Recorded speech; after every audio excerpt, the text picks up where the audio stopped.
అంతా జరిగిపోయిందండి. జరిగిపోయిన తర్వాత ఒక తైలపు బుడ్డి తీసుకొని సౌలుని సమూయేలు అభిషేకించాడు. అందులో తైలము పోసి సౌలుని అభిషేకించిన తర్వాత సమూయేలు దగ్గర నుండి సౌలు తిరిగి వెళ్ళినప్పుడట దేవుడు అతనికి క్రొత్త మనసు ఇచ్చాడు. గట్టిగా చప్పట్టుకోండి ప్రభునామం. ఇది పాయింట్. సౌలు సమూయేలు దగ్గర నుండి తిరిగి వెళ్ళినప్పుడు పాత స్వభావంతో వెళ్ళలే. ఎలాంటి స్వభావంతో వెళ్ళాడు? నూతనమైన స్వభావంతో వెళ్ళాడు. నూతనమైన మనస్సు దేవుడు అతనికి అనుగ్రహించాడట.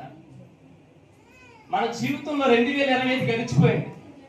రోజులు గడిచిపోయాయి, మాసాలు గడిచిపోయాయి, సంవత్సరం అంతా గడిచిపోయింది.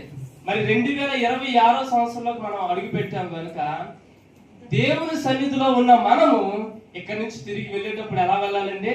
క్రొత్త మనసుతో వెళ్ళాలి. దేవుని నామానికి మహిమ కలుగును గాక. రూపాంతరపు అనుభవం మనకు